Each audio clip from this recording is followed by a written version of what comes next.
Bismillahirrahmanirrahim. Viewers, this is the 6th episode of the 17th topic.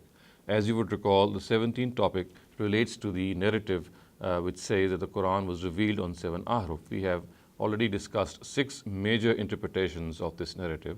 In this episode, we shall discuss the 7th interpretation, and then also we shall view people who have rejected this narrative or they have given their own interpretation of this narrative while saying that although the isnad is acceptable, but there is no plausible meaning of the narrative.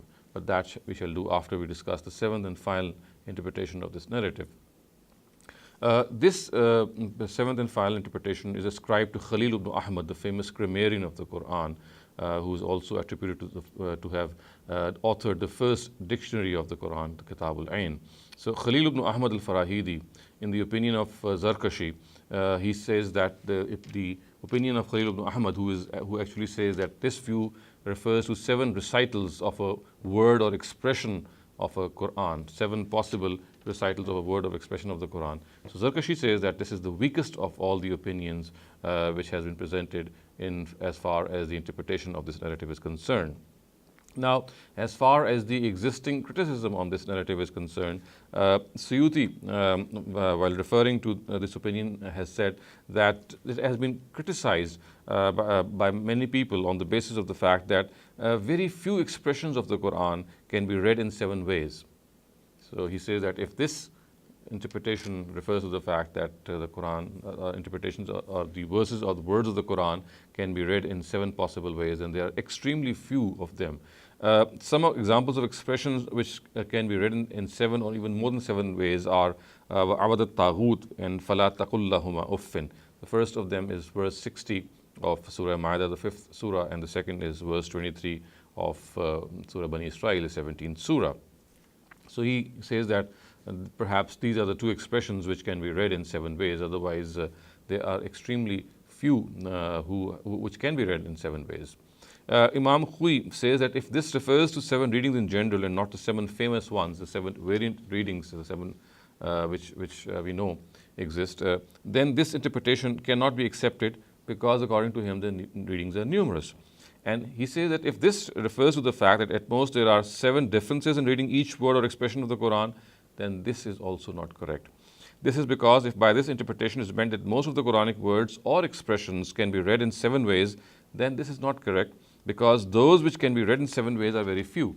So this is something very similar to what we have earlier seen recorded by Suyuti by referring to various people. He says that there are very few expressions, and the example which Hui has also given is that he's given exactly the same example, Abadat Taghut and Fala Taqul Lahuma Uffin. He says that this particular expression has been read in more than 30 ways by declining the noun and the verb and the various letters found in this expression.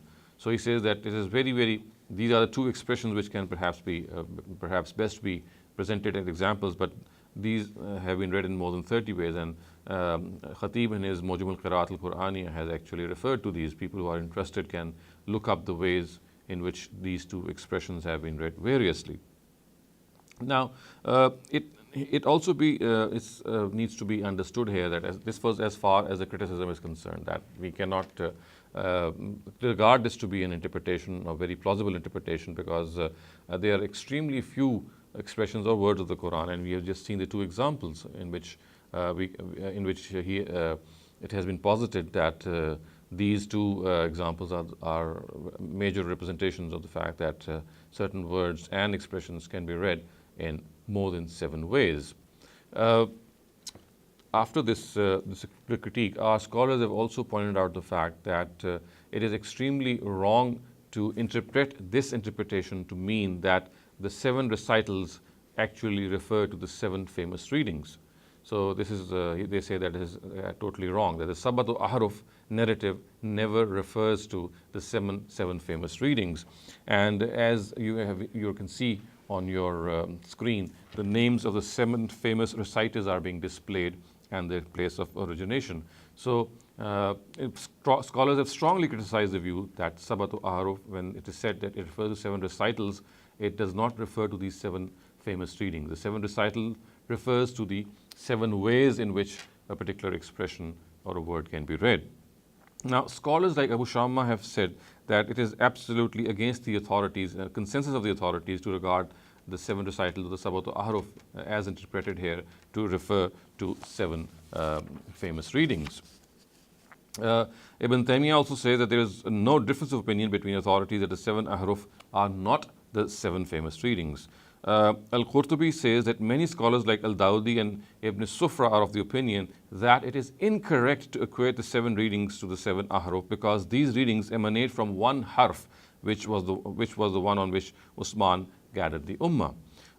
So this has been expressed by many people. Ibn Jazari, in his An-Nashr fil Qira'at al-Ashr, says that this opinion is absolutely absurd. He has actually gone a step ahead and said it is an absolutely absurd opinion, because it would mean that this narrative of the Prophet would have no use until the 7 famous reciters were born many, many years later, and then their recital could be taken. Because if this refers to the 7 famous readings, which all are ascribed to 7 famous reciters, then Ibn Jazari says that they could have only been meaningful once these people had been born a couple of centuries after the Prophet passed away, and then their readings were regarded to be the interpretation of this 7 Ahruf narrative, which is absolutely not called for, and it is an absurd interpretation in the view of Imam Ibn al-Jazari. So viewers, this completes our analysis of the 7 major interpretations of this narrative. This particular narrative, as you would recall, I had stated earlier on that people have presented in excess of 30 interpretations, and I have selected 7 major ones. However, some of the other ones which can be rejected by just reading through them, I will later on enlist them when we close this discussion on this particular narrative. So now, viewers, if we will go back to some of the other scholars.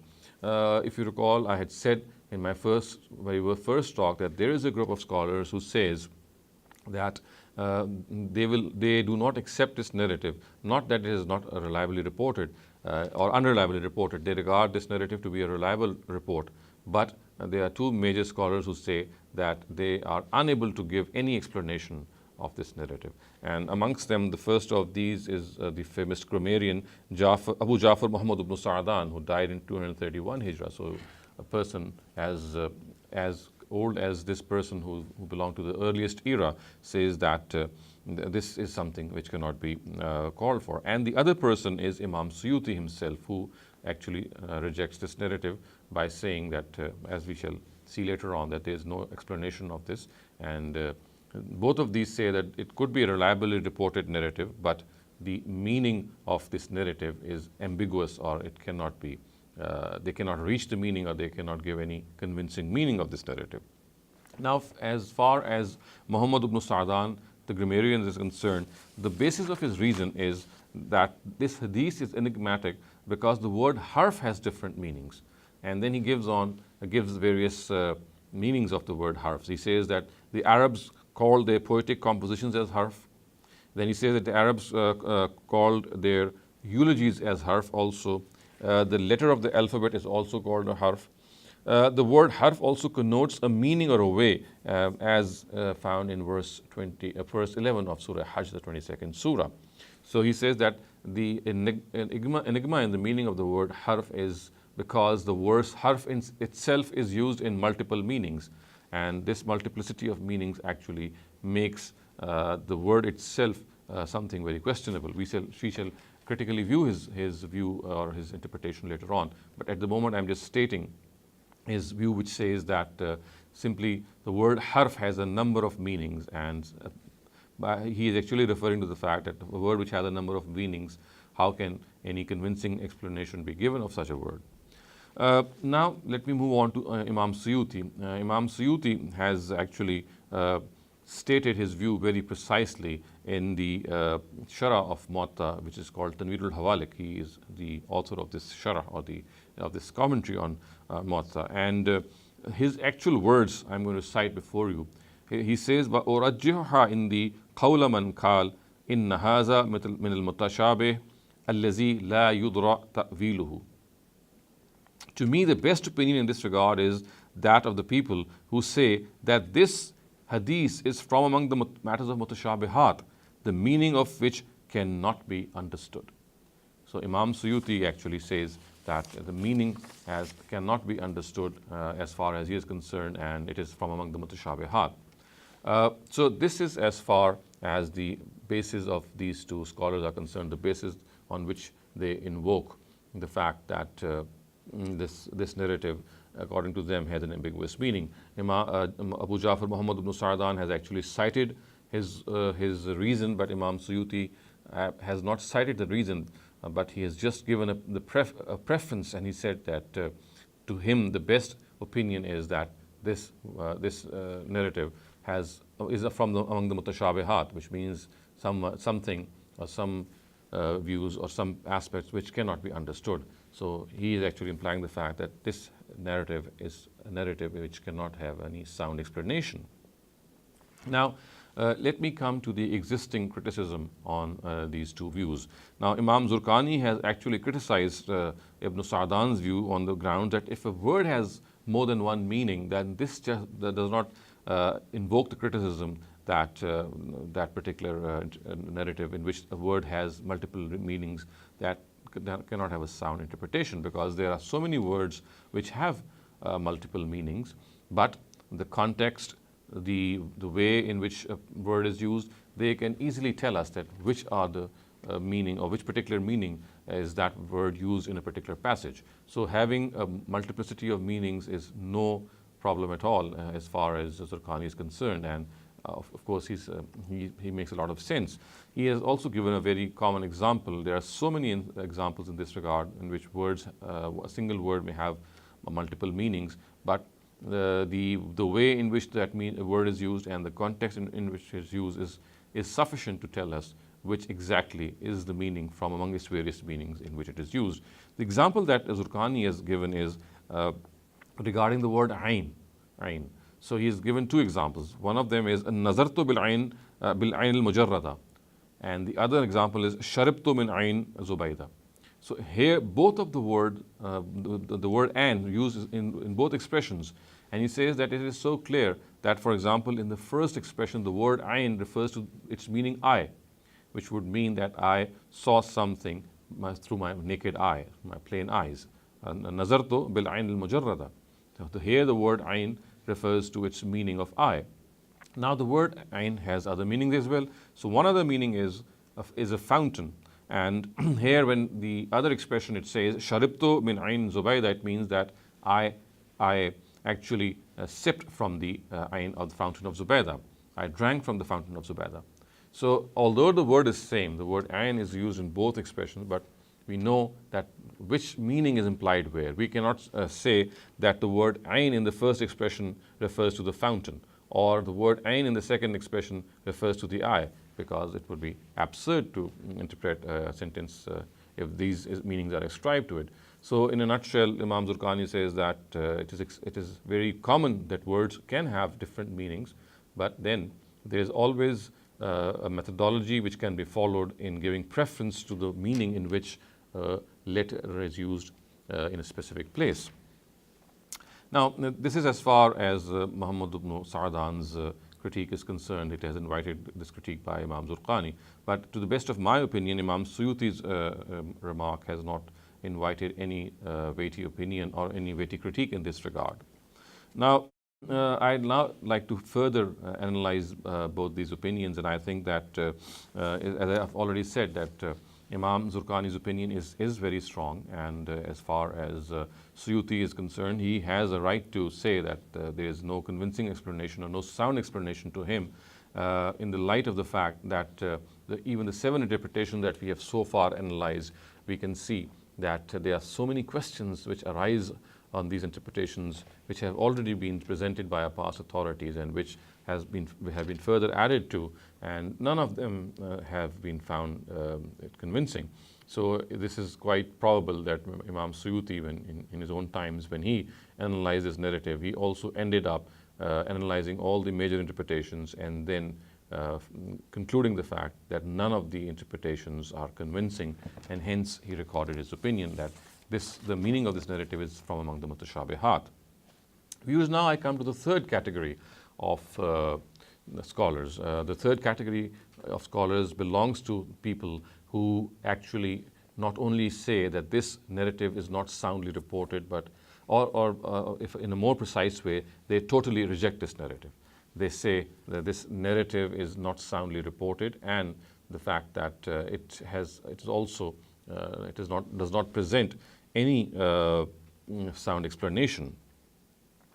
Now, these are the people who have in fact rejected this narrative. In short, so the category which I just discussed could be the people who have, although not rejected it, but what we call is that they have given their tacit rejection, in which they would have raised enough questions which in their regard would be that it is sufficient that we should actually do tawaqquf, or we should tacitly hold this narrative until something convincing comes about. But the category that I am now going to discuss are the people who have totally rejected this narrative, and they say it is not sound at all. And two representative people of this particular category are Abul Qasim al-Khu'i and my own teacher Javed Ahmad Ghamidi. So now I'm going to present their views on this narrative, and then we will critically evaluate the way they have, or the reasons which have led them to reject this narrative. I will also like to bring to your notice that there are other scholars who have rejected this narrative, which include Noldike and Shawli and Tamanna Ahmadi. They have criticized and rejected this narrative. However, the nature of their criticism and their rejection is that they have done this in parts, and the comprehensive nature in which Imam Khu'i and Ghamidi have criticized this narrative actually covers a better part of the criticism of these authorities as well. So I have just chosen to present before you Khu'i and Ghamidi. So as far as Imam Khu'i is concerned, he has actually cited 11 major variants of this hadith. And once he has cited them, his criticism, he has presented his criticism, and his criticism can be classified under three separate headings, because the nature of his criticism has three separate nuances to it, and they are of three different types. The first is his criticism on the chain of narration of the narrative. The second is his criticism on the text of the narrative. And thirdly, he's pointed out contradictions between the variants that he has cited. So we can see that his criticism can be classified into three major portions. As far as the first of this is concerned, this is the one in which he says that the chain of narration of this narrative is not reliable. And the reason that he criticizes is that none of these narratives, the way they have been reported here, have been reported in through the chains of the Ahlul Bayt. He says that the Ahlul Bayt do not figure in the chains of narration of this narrative, and this is sufficient reason for him to reject these narrative. He says that not only we do not find any Ahlul Bayt in these chains of narration, and by them he of course is referring to the famous Imams of the Shiite authorities. He also says that on the contrary, the Shiite Imams themselves have given another interpretation, or another actually variant of this particular genre, and he then cites those variants. So he says that for example, Imam Abu Ja'far has mentioned this hadith, and this is found in Usul al-Kafi. He says that the words are Anna al-Qur'an wahid, nazala min indi wahid, walakin al-ikhtilaf yaji min qibal al-ruwat. And the words are, the Qur'an has been revealed from one, however the differences are because of the narrators. So he says that this particular narrative is actually telling us that if there is any difference, then it is because of the narrators, because the Quran was revealed by one, and referring to the fact that it was Almighty who revealed the Quran. Another hadith that he quotes is وَقَدْ سَأَلَ الْفُزَيْلُ بْنُ يُسَارَ أَبَا Abdullah, which of course is Imam Ja'far.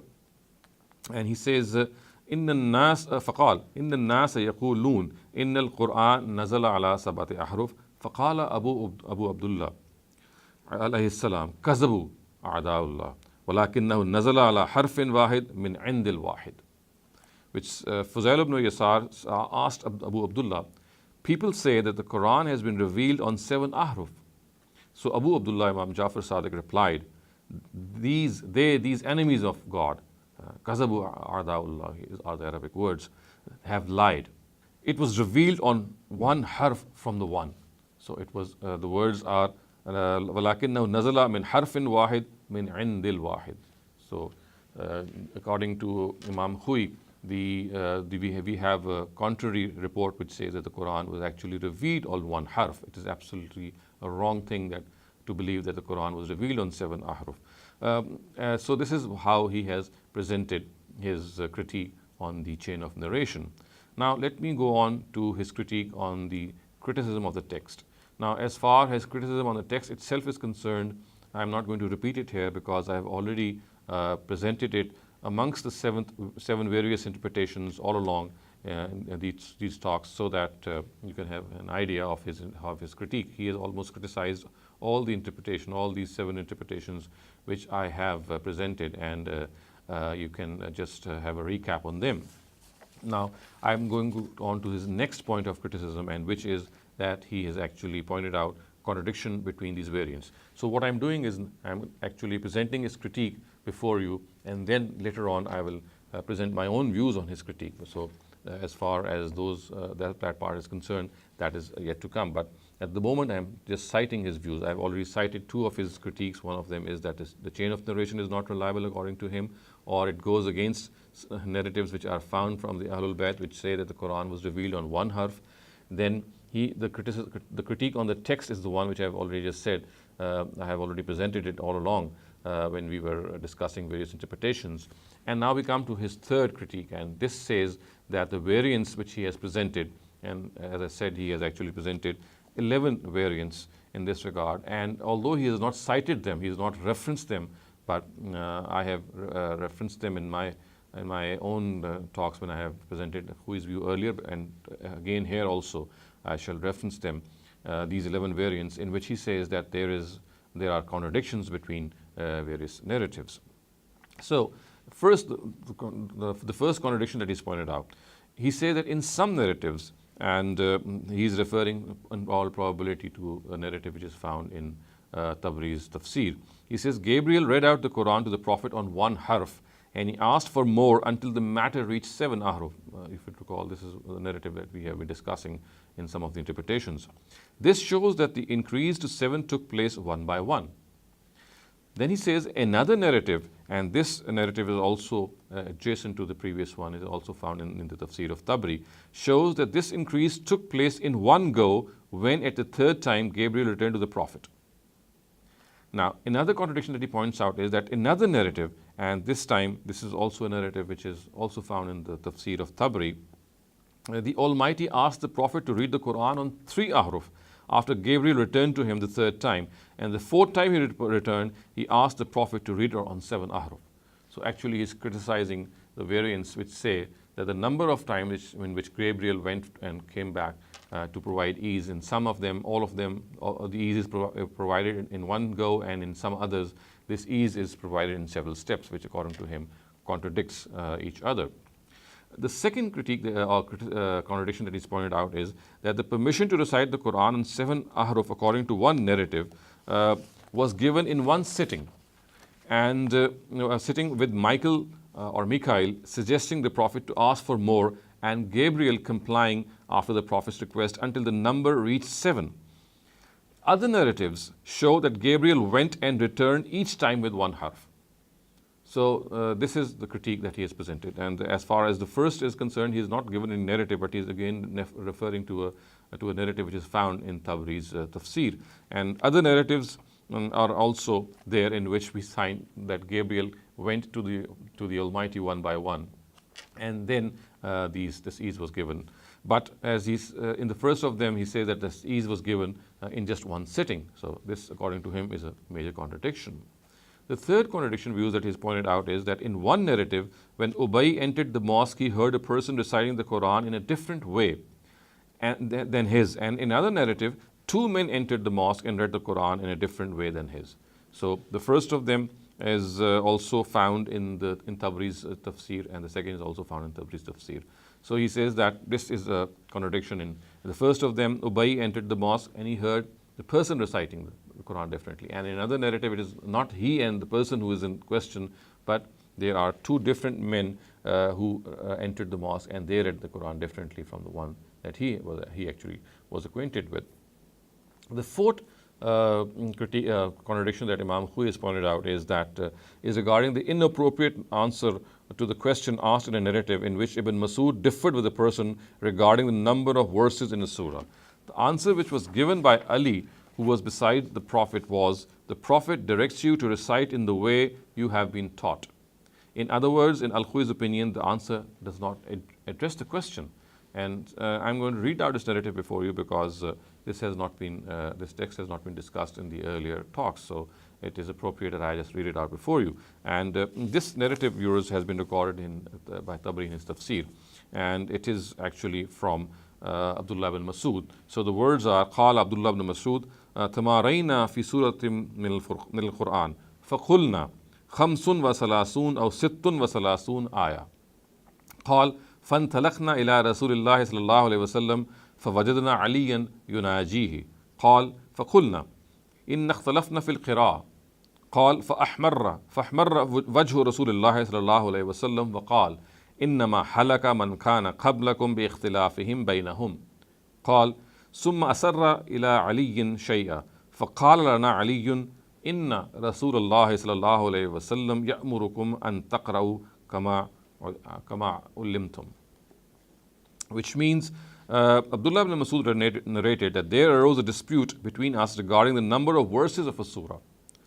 In our dispute, we said it has 35 verses or 36 verses. We took the matter to the Prophet and found Ali whispering to in his ears. We said, we have differed in reciting the Quran. At this, the Prophet's face turned red and said, those before you perished because of differences between themselves. He then whispered something in Ali's ears. Ali then said to us, the Prophet of God has directed you to read in the way you have been taught, which the words are يَأْمُرُكُمْ أَن تَقْرَأُوا كَمَا عُلِّمْتُمْ. You should read the words the way they have been taught to you. And so the basic critique on this narrative according to Imam Khui is that the answer does not conform to the question. The question was regarding the difference of the number of verses, and the answer actually said that you should not fight in the Quran. So although it is difficult to make out how Imam Khui is placing this narrative in the Seven Ahruf Narratives, but perhaps because of the fact that people have differed in the Quran, he has presented as his basis. So this is as far as his four contradictions are concerned. I will now come to Javed Ghamidi, my own teacher, who has actually dismissed this narrative and he has presented his critique. And I'm now going to present a summary of his critique. The first point that he has made in his Mizan is that his famous book Mizan, which is actually a book on the contents of Islam, the way he has understood Islam. So he says, firstly, no one has ever been able to offer a convincing explanation of this hadith, which renders it to be totally ambiguous. And he then cites Suyuti, who, while acknowledging this fact, has said that it is from among the mutashabihat. So the first critique is by Ghamidi is that actually no one has ever presented a convincing explanation, and precisely because of this lack of any convincing explanation, Imam Suyuti has regarded it to be among the mutashabihat. Secondly, he says that the most plausible interpretation of the word ahruf is that it connotes pronunciation of words. Thus, the words that he has used in his Urdu book is lughat and lahjat. There is a difference between the two. In the former, the pronunciation of the word changes because of a variation in harakat, while in the latter, the pronunciation of a word changes because of a variation in accent. So, the lughat and lahjat, lughat would refer to the fact that the way the particular word is spelled out is different, and in the second case, the lahja or the accent changes. So he says that perhaps this is the most plausible interpretation of this narrative. However, in this case, the text of the hadith itself negates this meaning. So he says that the best possible interpretation could have been that we regard the lahjat or the accents and the pronunciation, because we can accept the fact that people could have a different accent and they could spell a word differently, but the word does not change. And a very famous example has already occurred earlier on. For example, the word bakhl and bukhl, both are the pronunciations of the same word. So Ghamidi says that perhaps this is the best possible explanation. But then he says that since Umar and Hisham, in the Umar-Hisham narrative, they belong to the same tribe of Quraysh, and the same people of the same tribe cannot differ in harakat and lahjat, and they would be actually reading it the same way. So this explanation, he says, also, although would have been the most plausible, but the text of the hadith itself rejects it. And may I also point out, viewers, that Ghamidi is actually presenting his critique specifically on the Umar-Hisham variant. He has not discussed the other variants, which I shall further later on come back to. But his primary critique is based on the Umar-Hisham variant, which he has first cited in his book, and then he has actually posited these points. Now, thirdly, he says that this difference of pronunciation between various tribes is accepted. And if it is accepted that there is a difference of pronunciation between various tribes, and they were allowed to read it variously, the word unzila in the narrative is totally against this interpretation, because it says unzil al-Quran, which means that the Almighty has revealed this Quran on Seven Ahruf. It is not that the tribes are allowed to read the Quran on their own pronunciation, because had this been the case, then the word unzila is is not appropriate, because unzila tells us that if there was a variation in pronunciation which was allowed, then it was revealed by the Almighty. Now, the point that he's making is that on the contrary, the Quran has actually specified that the language in which the Quran was revealed was the language of the Prophet's tribe, which is the Quraysh, and he's already cited the same verses which we have already discussed earlier on. So how can, he says, we expect that the Almighty himself revealed the Quran in various pronunciations? Because the verse or the hadith itself says that the Quran was revealed on Seven Ahruf by the Almighty. And if it is taken to refer to various types of pronunciation, then these pronunciations were not from God, they were from the tribes themselves. So the word unzila, which means the Quran was revealed, would not fit here. It would not be appropriate, because as he said that the Almighty never revealed these pronunciations. It was the people themselves who stuck to these pronunciations. And finally, viewers, he says that Hisham had accepted Islam on the day Mecca had been conquered. And if this hadith is accepted, it would mean that for almost 20 years, closest companions of the Prophet, like Umar anhu, never knew that the Quran was being revealed in some other form or reading, because it was only after Hisham had accepted Islam would he be reading the Quran in a certain prayer when Umar must have heard him. So this would mean that so many years had elapsed. Fatah Makkah took place in the 8th Hijrah.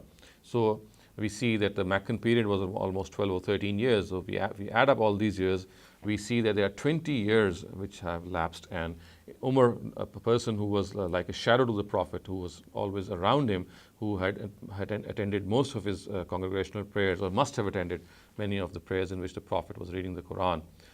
He was a person who never knew that the Quran was being revealed on various readings or various forms, because it was only after Hisham had read this Quran in a certain way, and because Hisham accepted Quran Islam 20 years hence, this would only mean that for 20 years Umar never knew that the Quran was revealed on a different form or reading.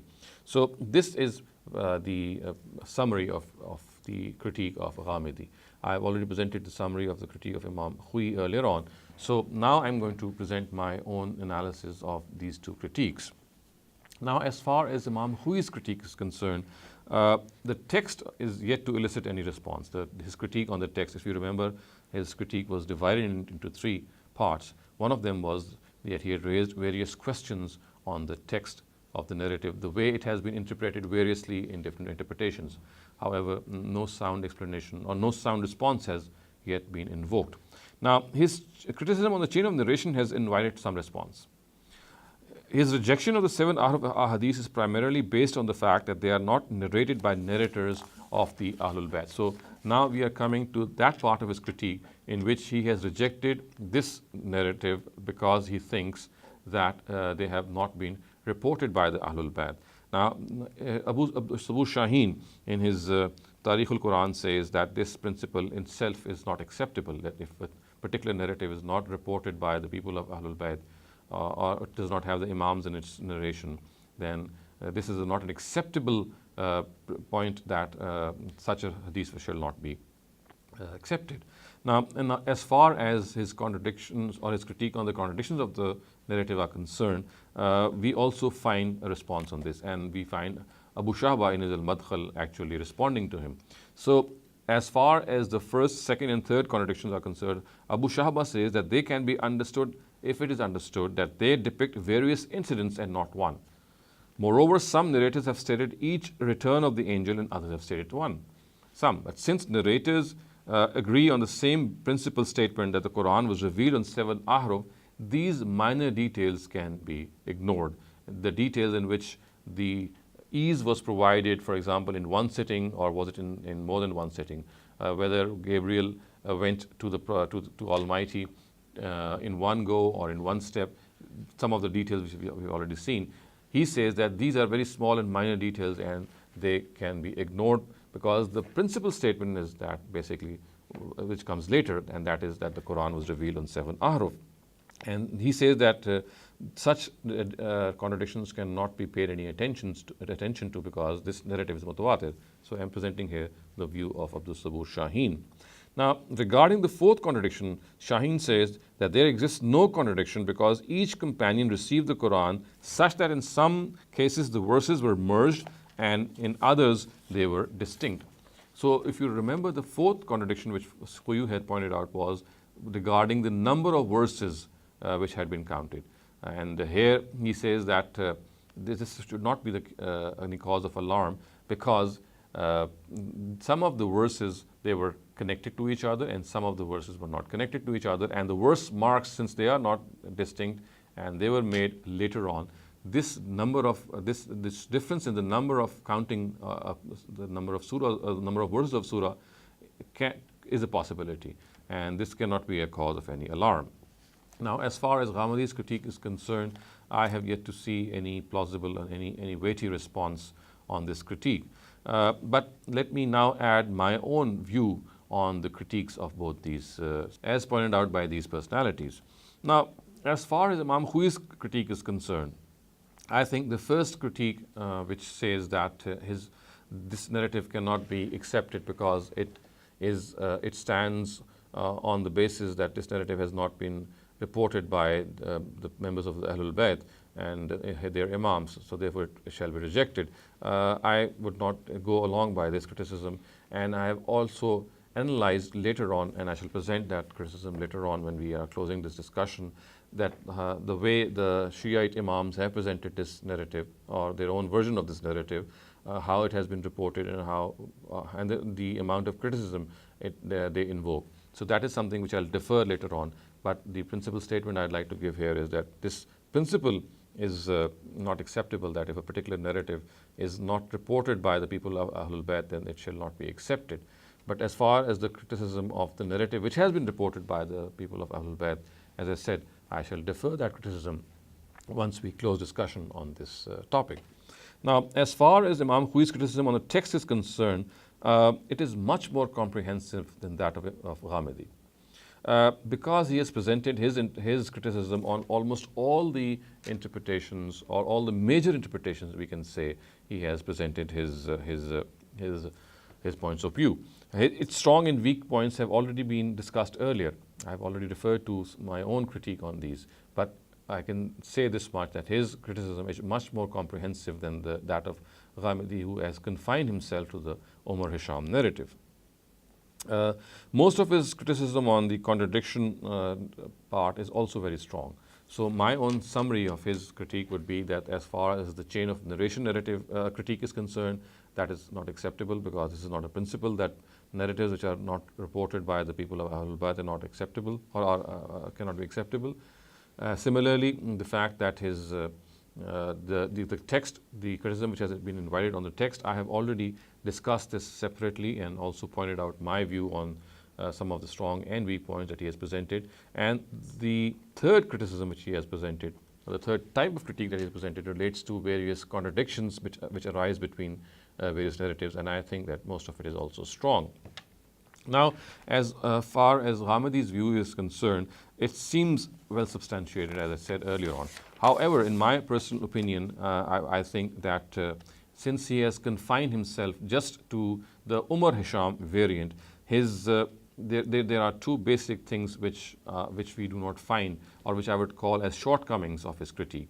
Now, the first of them is that even if he has confined himself to criticism on a single variant which infringes on the finality of the Quran, he has not dealt with similar variants which equally challenge the same finality.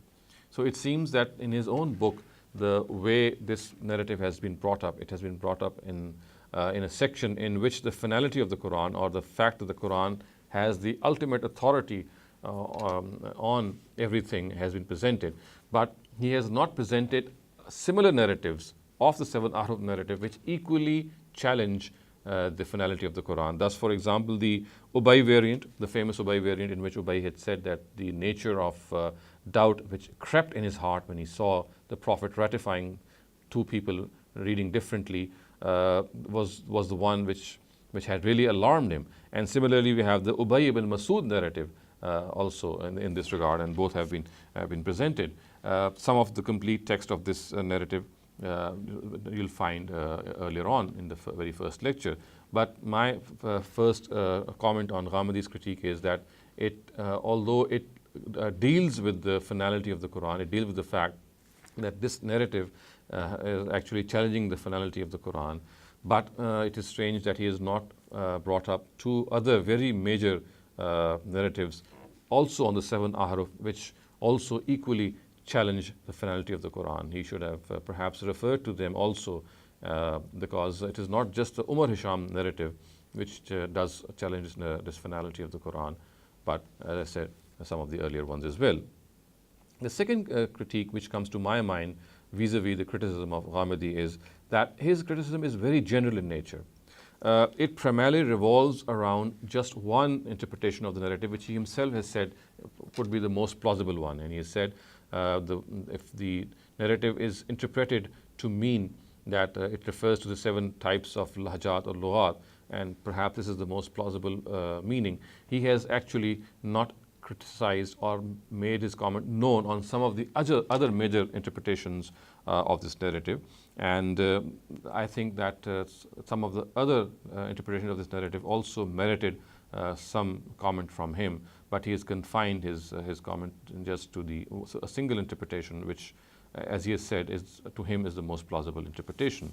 So, viewers, this is as far as a complete discussion is concerned on the text of this narrative. We have discussed various critiques on this text of this narrative. We have discussed people who have interpreted this narrative. We have discussed the critique on these interpretations. And in the end, my own conclusion is that this narrative cannot be accepted.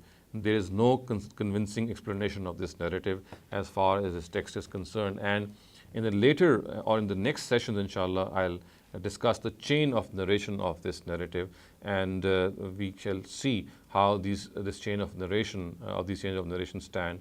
But as far as the text of the narrative is concerned, I think, in my personal opinion, the way since the primary reason to judge a narrative is the text part of the narrative, and to me, the text part of the narrative, or the questions which arise on the text of the narrative, are so strong, and there's hardly any single convincing explanation of this narrative that this cannot be accepted. And if it turns out in the later sessions also, as can be seen later, that the chains of narration also of all these narratives are weak, then we can simply clearly say that not only the text of the narrative is weak, but also their chains of narration are also weak. But inshallah, in the next sessions, I will now take up in detail, in a very comprehensive manner, all the people who have reported this narrative and the various chains of narration in which this narrative has been reported. Till then, أقول قولي هذا واستغفر الله لي ولكم ولسائر المسلمين والمسلمات.